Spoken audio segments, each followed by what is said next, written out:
রাত 12টার পরে এশার নামাজ পড়া যাবে কিনা? উত্তর হলো, এশার নামাজ কত সময় পর্যন্ত পড়া যাবে, কত সময় পড়া যাবে না, এটার সাথে তার কোনো সম্পর্ক নাই। অর্থাৎ ঘন্টা মিনিটের সম্পর্ক প্রত্যক্ষভাবে নাই।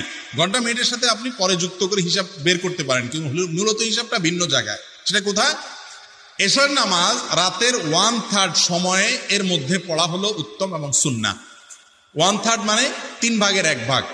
এই 3 ভাগটা কিভাবে করবেন? সূর্য কয়টায় ডুবছে আজকে, আর ফজরের ওয়াক্ত কখন হবে, ফজরের আজান শবে সাদেক কখন হবে, সারি শেষ সময় হবে কখন, এই দুইটা টাইমকে এক করবেন।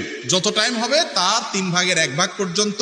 সেটা কখনো রাত 9টা হতে পারে, কখনো 9:30 হতে পারে, কারণ সূর্য তো সবসময় একরকম ডুবে না।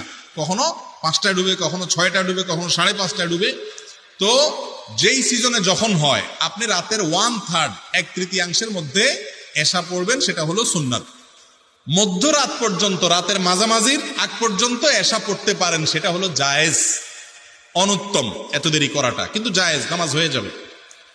আর মধ্যরাত কিভাবে ভাগ করবেন? ওই যে সূর্য যদি 5:30টায় ডুবে, আবার শোবে সাদেক বা ফজরের ওয়াক্ত সেটা যদি ধরেন 4:30, 5টা, 5:20 হয়, 15তে হয়, কথার কথা, তাহলে এই পুরো টাইমকে দেখবেন কয় ঘন্টা হয়েছে, তার অর্ধেক করবেন।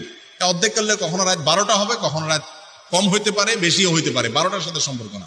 ওই টাইমে নামাজ শেষ করবেন। যে আদা